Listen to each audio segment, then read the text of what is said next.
Namaskar.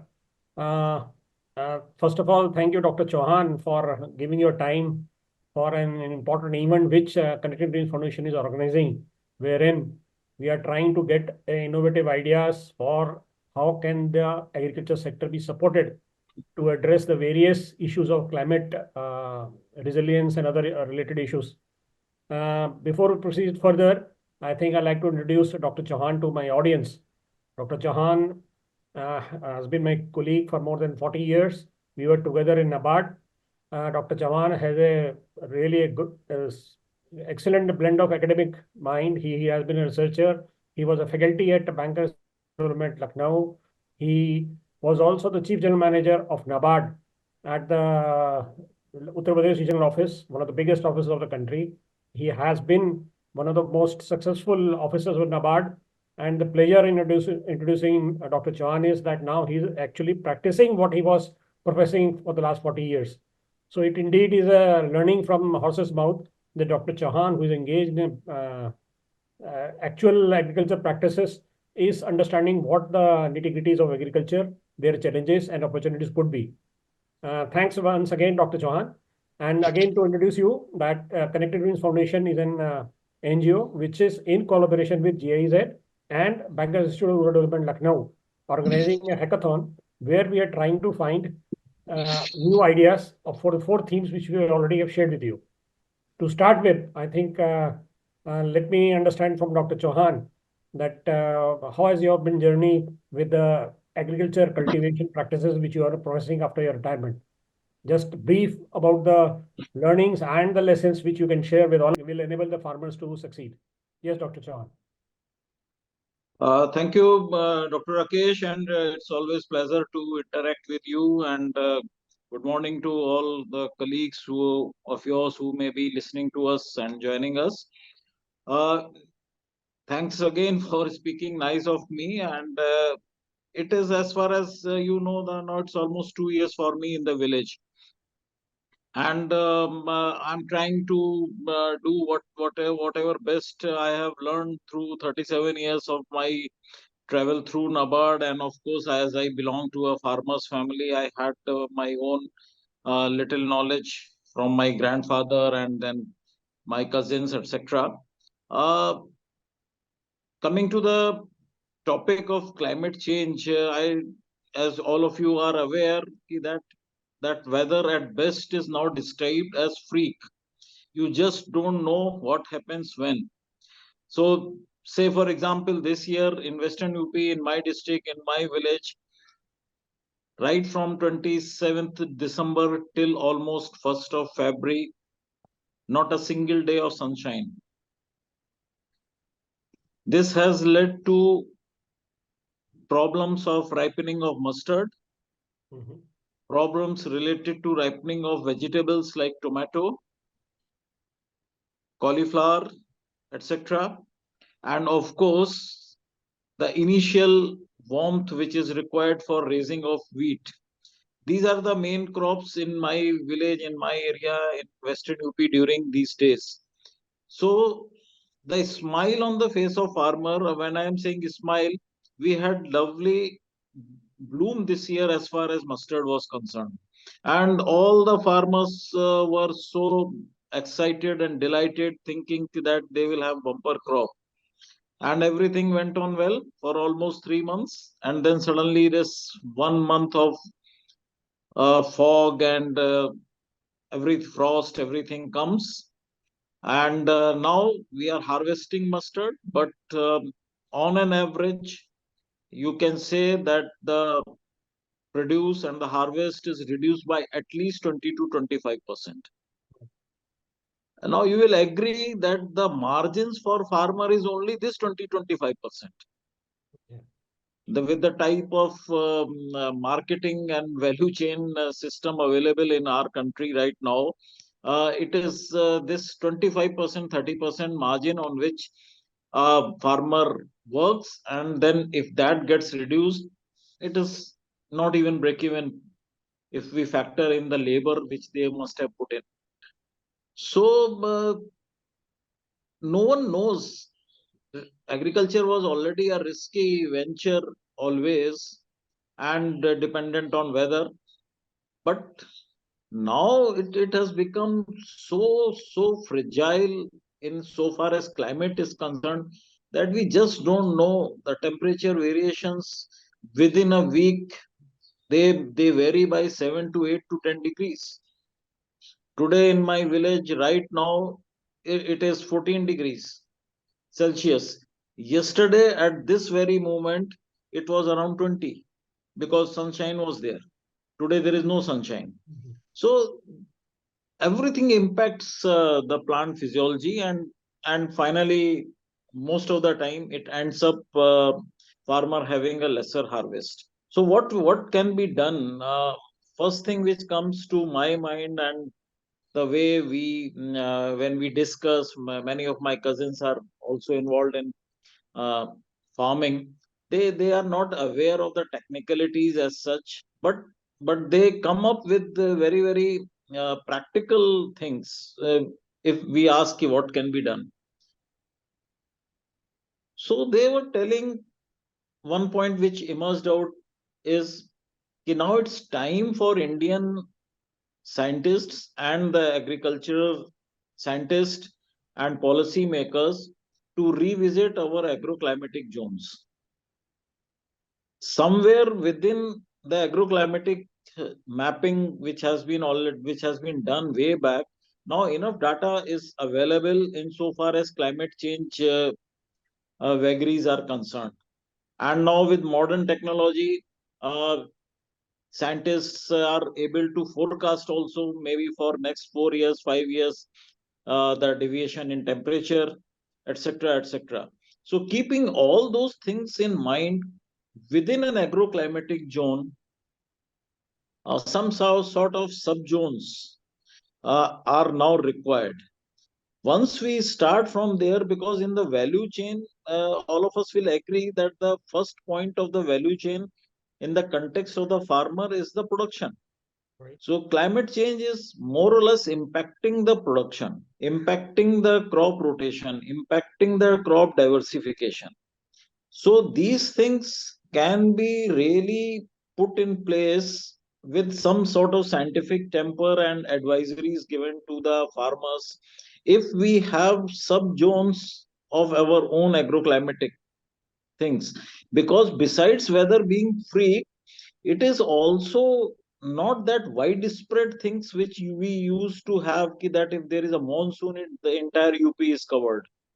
If there is summer, the entire UP is covered. If there is winter, entire UP is covered. Uttar Pradesh is covered, Western UP. Now, each district has got variation. Say during this winter monsoon, whatever has come in Uttar Pradesh, my district has received, thankfully, I would say, the least of the precipitation. But the adjoining district of, say, Aligarh or Agra, they received more precipitation, leading to more loss in the mustard crop. Because the more water, the more the flowers were muted and they got destroyed with the raindrops.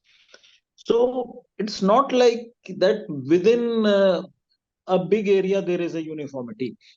So these things are happening, and one point I would like to request you and all those who are involved with this great event, that somewhere it should reach the policymakers, that it's time now to have subdivisions of the agroclimatic zones, and accordingly micro level mapping of climate and weather vagaries has to be done, uh, because changing or the course of the climate is very difficult, and it's a long term issue. You just can't wish it that tomorrow the same climate comes back. So we may reduce carbon, we may reduce so many other activities, but whatever has been already impacted will take its own time to recover and come back to the normalcy, if at all it comes. Till that time, our small and marginal farmers may not survive, at least on agriculture. So on production part, this is one thing. I just give an example. If you remember last year, the tomato prices were skyrocketing. Yeah, that's right. And entire media and all of us were talking about how few farmers have become millionaires and crororepatis who are still having some tomato. But they were uh, very less number of such farmers to be counted on fingertips. Overall, when I studied what is the issue, why it is going, so market pricing is one thing which whatever you may do, market will finally decide its course. So you cannot clamor for always minimum support prices and good price in the market.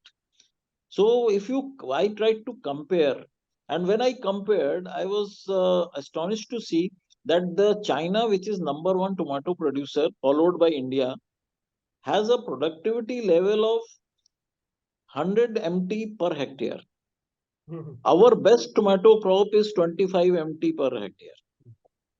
So I was just thinking, because I also had grown some tomatoes. So I was just thinking that okay, I had sold my tomatoes at 4 rupees kg when there was a glut in the market, no issues. But if I would have sold 100 million MT at 4 rupees kg instead of 25 MT at 4 rupees kg, my pockets would have been filled. So the question is the productivity. Now, once the productivity comes, if every farmer in India also is able to produce 100 MT of tomato per hectare, it has the consumption diversification will has to come, because besides the export, there should have been a lot of processing units will be required, storage units will be required, because again one data shows that 15% of the tomato grown in China is goes to their processing industry, while in India it is less than 1%. So once we have a good harvest, probably the industry will come subject to condition. They are supported by the policymakers, and the farmer will start getting a remunerative price, and its income cycle will get augmented, not because of the price which he gets, but because of the quantum which he will produce. So that is one thing in the agri value that now the scientists have to come up with certain very specific seeds, very specific genetic plants, which are able to face the consequences of the climate change, sudden variations in the temperature, or maybe less Sundays, or maybe more water days.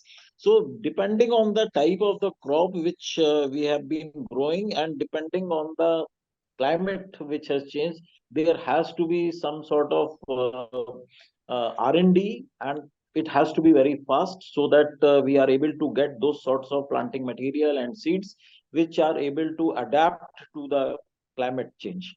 So this is another point where I think our policymakers have to work into.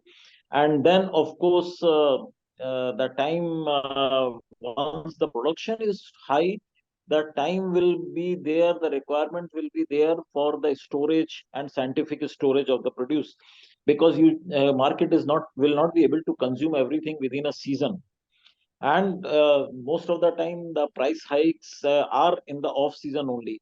So if there can be a constant supply of the food items, be it vegetables, be it grains, uh, throughout the year, then only price stability will be there, and both the producers as well as the consumers, and I would say definitely the middleman, will prosper on a long term thing, instead of one sector or one segment trying to exploit the other.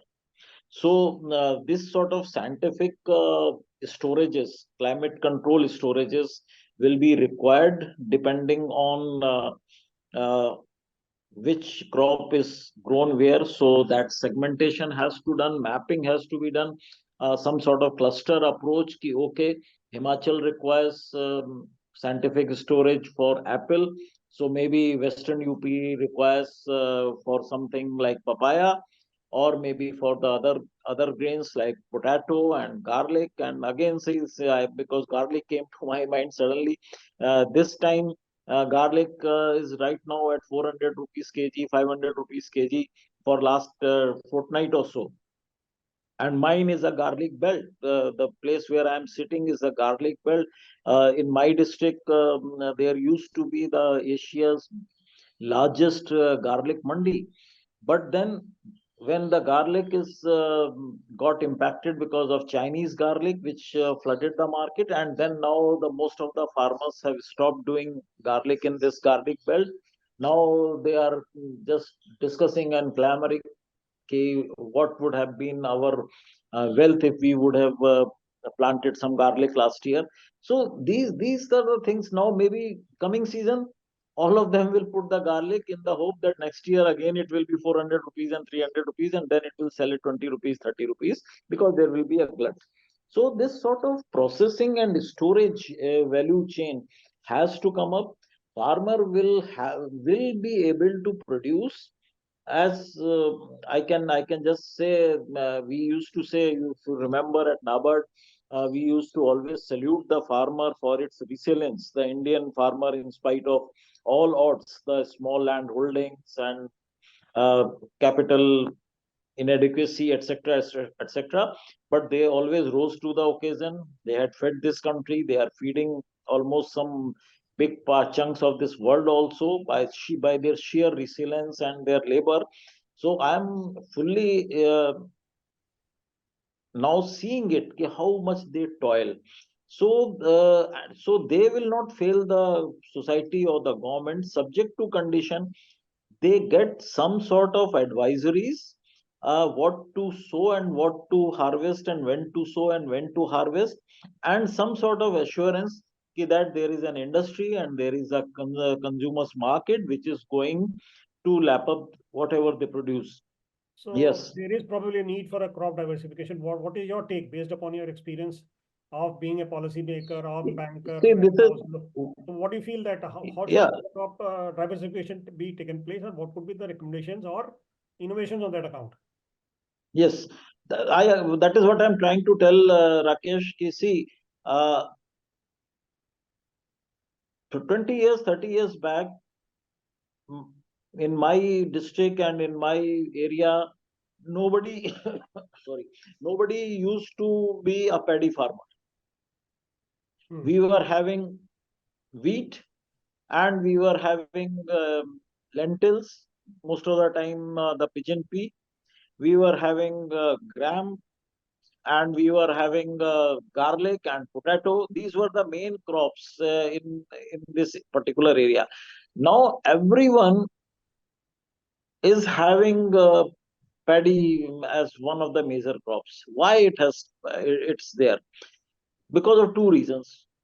30 years back, the tubers were number of tubers were restricted, so people were not getting that sort of water availability which is now available for some sort of flood irrigation, and they switched over to the paddy because now water is available in abundance. Something which Punjab was some 40 years back is now the Western UP, and the paddy merchants come all the way to the farm gate and purchase, and they just simply the farmer gets the money in the hand. So when I talk, I can give you an anecdote. I have decided not to raise paddy at all. Mm-hmm. I have got two tube wells. I can very well do it. In fact, my cousin and my brother, they still do it. But when I tried to dissuade them, कि यार why to waste so much of water in it when the MSP for paddy and MSP for millet is same? Right. Then they had a very logical and rational point to tell to me. They said, your MSP for millets, your MSP for paddy, everything is on paper. For me, in reality, the MSP is actually for paddy because the people will come and purchase it from my doorsteps, where I will take my millet, where I will go and sell it. And so they are bothered. They in fact jokingly they told me, you can take such decisions of not going for the paddy because you are getting a handsome pension from NABARD. I have, and they went on to tell ki that for them, it is agriculture is something which will run their household. So very correct. they had like a very right point to tell. What I was trying to tell, Rakesh, is that crop rotation can take place only when government is able to assure the farmers, market is able to assure the farmers that whatever crop diversification they will start with, that will fetch them at least the same amount of money which at which the existing crop is fetching to them. That is one thing. Secondly, when we change from one crop to the other crop, immediately the issue is that the availability of seed and quality seed of a new crop becomes an issue. So, say for example, it is easy for any farmer in my village to get the paddy plants for sowing and n number of varieties. But the fox millet or ragi or finger millets, these things, the seeds are not available in the market, and even if they are available, nobody is giving any sort of assurance or guarantee about the quality of seeds. So crop rotation is required. Food basket is diversifying, and more people would like to have millets, etc., on their table. But again, who is going to fill that gap for which a farmer will toil, and most of them are having land in the vicinity of less than a hectare, maybe 1.5 acres, and so for them it becomes really a challenging thing to take another risk of crop diversification. Already, agriculture is so risky, and more risks are being added. Now, when I ask someone to diversify, it means some more weightage of risk is being added. So that risk mitigation has to be taken care of by the policy makers. Provide them the new crop seeds, provide them the new crop culture practices which will be required, and of course, using of pesticides and using of insecticides. I can simply say, okay, that probably right now this is being done, which was some 40, 50, 60 years back in India, which was being done on human beings with that what we call Jhola Chhap doctors coming and treating the human beings. Now we are treating our crops by this sort of hawks and Jhola Chhap things. Correct. Dushyant, I So think this the brings to the question, the basic question, the theme of our discussion today is value chain. As you've been talking yeah, about, see, value chain has different components from production to harvesting, then storage and transportation and well processing. So, what is your take on this? Which are the sectors or which are the pain points in the value chain where probably I think, more emphasis is required, and what will be your suggestions? See, we'd like to know your suggestions also, yeah, yeah, so that if this value yeah. goes on, then we'll have to see that how these ideas which you have learned through your experience as a different roles which you have played in your life. So this value chain, what are the component steps which you feel are the very key to? See, Yeah. I would. My first suggestion is, probably and rightly also, we have been policymakers and those who are responsible for putting a agri value chain in place have been emphasizing on the input and the output side, both way. Maybe the production and then processing and storage, etc., etc. Somewhere in between, we are missing a very key component which is called crop management. Okay. So in between production and in between production and finally the collection or selling and processing, etc., a component of crop management has to be there, and it will be not a very, I would say, a costly affair because of IT, and most of the farmers are having some sort of smartphones, and they are now attuned to get the things from Google, etc., etc. So a dedicated website is there in terms of crop management, where someone can guide the farmer in advance that what type of seed is available, what type of crop practices will be required to raise that particular seed, especially in terms of fertilizer, especially in terms of micronutrients, especially in terms of pesticides and insecticides. We are just I would say that that the way the Indian now the farmers are using the insecticide and pesticides courtesy one thing that at least now they have got some working capital due to KCC etc. They are purchasing and simply I would say that hell lot of overdosing, hell lot of not very good quality of insecticide and pesticides are being used, which in turn is somewhere impacting our health. It will definitely impact our exports, and more importantly, it is creating its own sort of impact on the climate, on the soil, on the water table, and of course, I would say that the way this chemicals are being used. So I don't find fault with the farmer because he has no one to tell. He just simply goes to some private outlet, ask him that I think my wheat is having this problem, rust problem, what should I do? And depending on the commission available and depending on uh, the shelf of the particular shopkeeper, he will prescribe something and he will prescribe the overdose also. So crop management part is has to be there in all the agri value chains. So once we decide to have, say, a banana agri value chain, there has to be a component of crop management. Who does, who guides, how, and of course some sort of component in the financial, what will be required and where it will be required.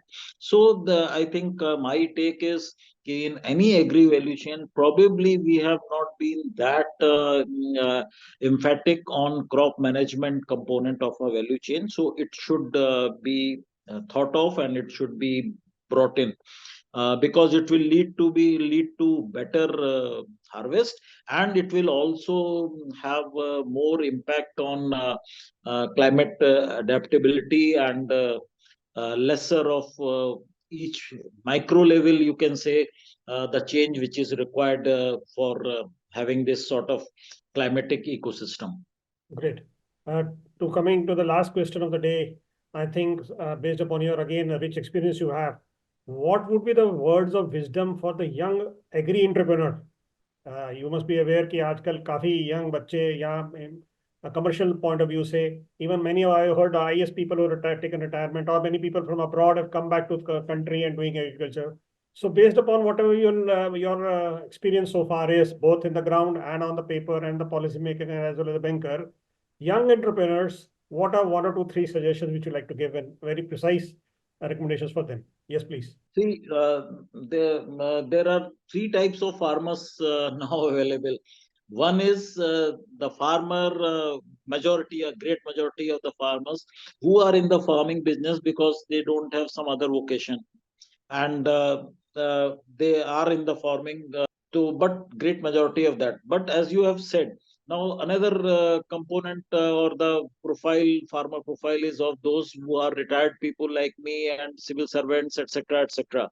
Now the strong point with people like us is that we are at that stage of life where we are financially stable and we can take certain risks, which the other spectrum, the young entrepreneur, the agri entrepreneur who is entering the life, they don't have, most of them won't have that sort of financial stability, and their risk taking capability is also much less than what is of our sort. So I'm not going to talk much about those people who have retired and are coming back. It's a welcome step, and I would say all those who can come, they should come because they can give a little. Besides the joy of being close to the nature, you can give back a little to the society, which is I think the in most dire straits. But for the young entrepreneurs, my suggestion is, I think our agriculture universities and our agri training centers require a total overhaul. They require a total overhaul. I remember some 10 years back, courtesy NABARD, we went to Israel.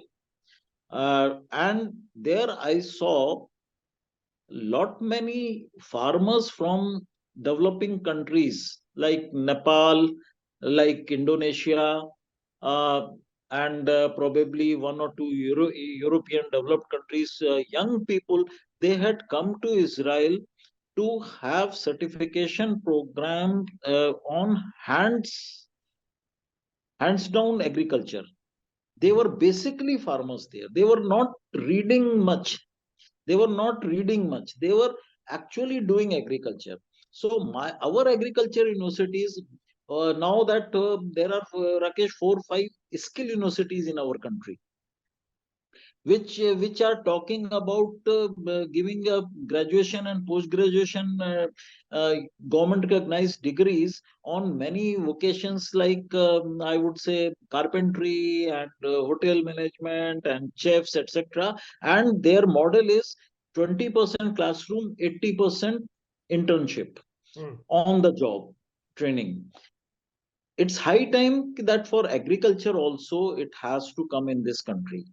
The young our agripreneurs, they have got lot of knowledge in terms of agri engineering, in terms of genetic, in terms of IT, so sort of high tech. But when you come and do it on the ground, the ball game is entirely different. I can give you my example, that whatever I may have learned in my entire career of 37 years, seeing so many types of agriculture, so many entrepreneurs, etc., etc., uh, that is that helps me only to the extent of 20% when I am actually doing it. 80% I am still learning from my fellow farmers, even those agri laborers whom I have employed. The point is that might that 20% is very very useful, in the sense, when I gather what they are trying to tell, I apply my mind and then accordingly I guide them. But the core and the fundamental I am learning from them.